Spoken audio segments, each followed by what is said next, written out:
That brown stain spreading across your ceiling isn't just water damage, it's a bill that hasn't arrived yet. And if you've already called a roofer for an estimate, you already know what that bill looks like. $800, $1,200, sometimes $3,000 for a full assessment and patch for water. Coming through a gap you could probably cover with your thumb. What I'm going to walk you through today involves a powder.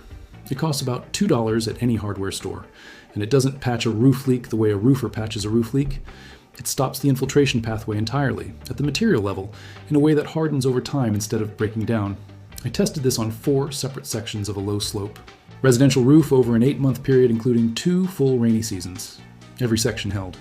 The professional patch on the same roof, done 18 months earlier, had already started separating at the edges by month 3. That's not an accident. That's a business model. The residential roofing industry in the United States generates over $60 billion a year.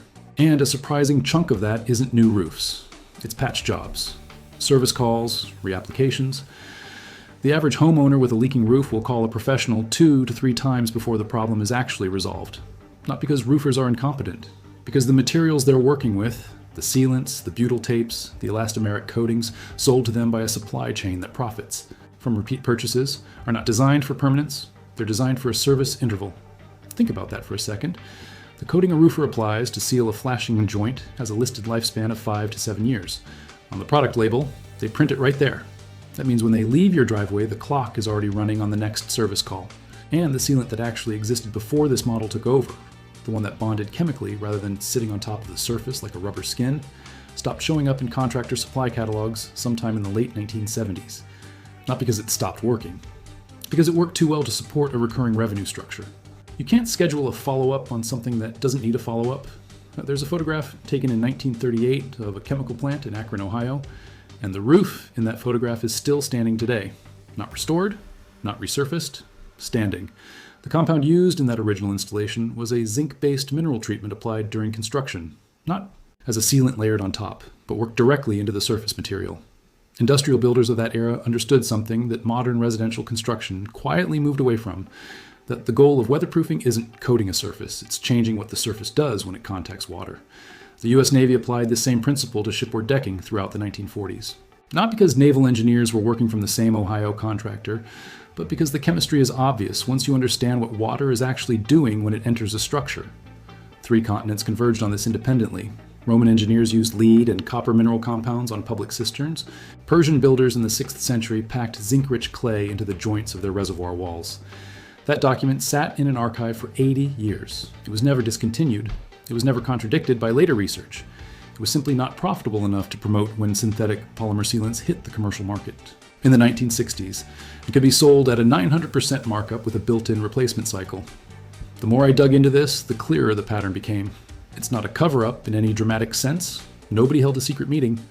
What happened is quieter and more mundane than that. A compound that worked permanently and cost almost nothing was simply outcompeted for shelf space by products that required reapplication and could support a retail margin.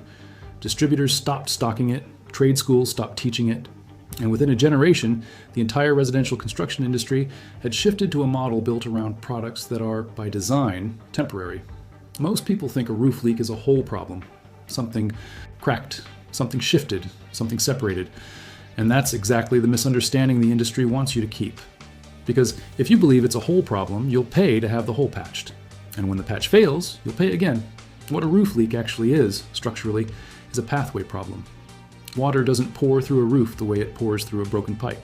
It migrates. It finds microscopic gaps in surface materials, follows the path of least resistance through capillary action, and accumulates at the lowest structural point before it ever becomes visible inside the house.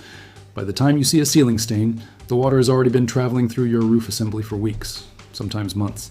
Modern elastomeric sealants address this by covering the surface. Imagine putting a tarp over a bowl with a crack in it. The tarp keeps rain out, but the crack is still there underneath, and the moment the tarp shifts, tears, or loses adhesion at the edges, which it will, because thermal expansion and UV exposure guarantee it, the pathway reopens. That's why roofing sealants have service intervals. That's why you're told to reapply every 5 to 7 years. The tarp metaphor isn't just an analogy, it's structurally accurate. The chemistry that actually solves this works differently. Instead of bridging over the pathway, it closes it. Zinc sulfate monohydrate, when introduced to a porous roofing surface, concrete, masonry, aged asphalt, weathered wood, reacts with the silicates and calcium compounds already present in the material. The reaction produces a zinc silicate crystal structure that grows into the pores and microfractures from the inside.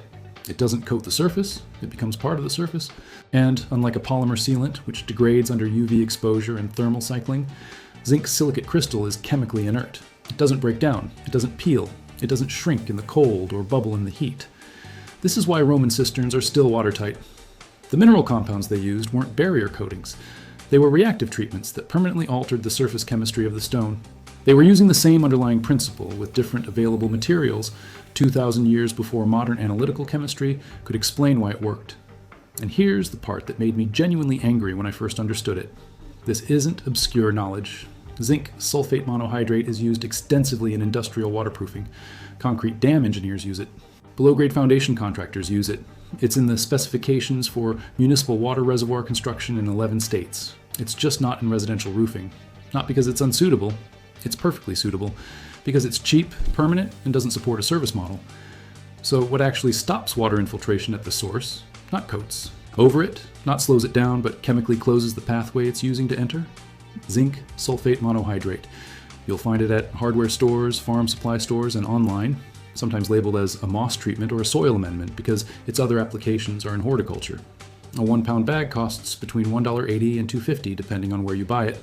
For most residential leak applications, you'll use less than 4 ounces. Here's the application process exactly as I ran it, tested it, and confirmed it. You need the powder, distilled water, a stiff bristle brush, and clean rags. That's the whole material list. No special equipment, no proprietary applicator. Mix 4 grams of zinc sulfate monohydrate into 100 milliliters of warm distilled water. Warm, not hot. Somewhere around body temperature, roughly 100 degrees Fahrenheit.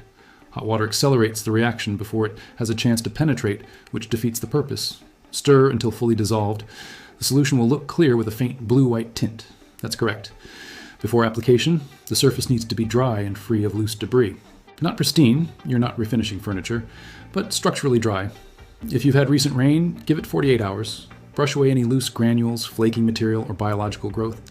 What you're looking for is stable surface material that the solution can penetrate and react with. Loose stuff just absorbs the solution without anchoring the crystal growth. Apply the solution directly to the problem area and the 18 inches surrounding it. Use the stiff brush in a scrubbing motion. You're not painting it on, you're working it into the surface. The idea is penetration, not coverage. On concrete or masonry surfaces, you'll see the solution absorb almost immediately, and the surface will darken slightly. On aged asphalt, it takes a little longer. On weathered wood, you'll see it absorb in under 30 seconds. Let the first application dry completely. In normal conditions, that's about 40 minutes. Then apply a second coat the same way. 2 coats is sufficient for most applications. For areas with active microfracturing, you'll feel these as soft spots or slight surface depression when you press. Do a 3rd coat, and give it an additional cure time of 24 hours before any rain exposure. The crystal growth that closes the infiltration pathways is largely complete within 72 hours. Full cure, where the zinc silicate matrix reaches maximum hardness, takes about 3 weeks. You'll notice water behavior change almost immediately after cure, or water used. To sit and absorb into the surface, it will now bead and run off. That's the crystal structure doing its job. Total material cost for a typical flashing leak or low slope problem area, under $4. Professional equivalent, $800 to $1,200 with a 5 to 7 year warranty that starts the service clock over again. Here's what this looks like in practice, because the theory only matters if the application is something a normal person can actually do on a Saturday morning. Pick the problem area, mix the solution. It takes 2 minutes, scrub it in, come back in 40 minutes and do it again, go inside. Wait 3 weeks, watch it rain, that's the whole process. I want to be clear about what this is and isn't. Zinc sulfate monohydrate works exceptionally well on porous mineral and asphalt surfaces. Concrete, masonry, aged built-up roofing, weathered modified bitumen.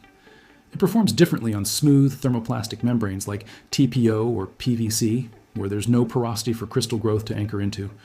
On those surfaces, a different approach is warranted. Standard safety precautions apply.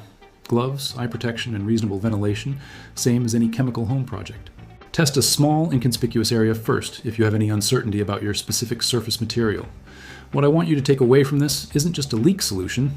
It's a framework for understanding why certain effective techniques disappear from common knowledge. It's not always drama. It's not always sinister. Usually it's just economics. Permanent solutions don't generate service revenue. Complex applications justify professional fees. Simple, cheap, and permanent is the business model nobody in a trade industry wants to build their company around. That doesn't make them villains, it makes them businesses, but it makes you, knowing this, someone who doesn't need to be their customer. You now have access to a technique used in naval construction, municipal infrastructure, and industrial waterproofing, applied to your specific problem at your specific house for less than the price of a fast food lunch. The knowledge was always there. It just needed someone to go find it. If this kind of recovered and practical information is useful to you, there's considerably more of it. Subscribe and you'll catch it when it surfaces. And if you've got a neighbor, a family member, or a friend currently waiting on a roofing estimate, share this with them first. Let them decide if they still want to write that check.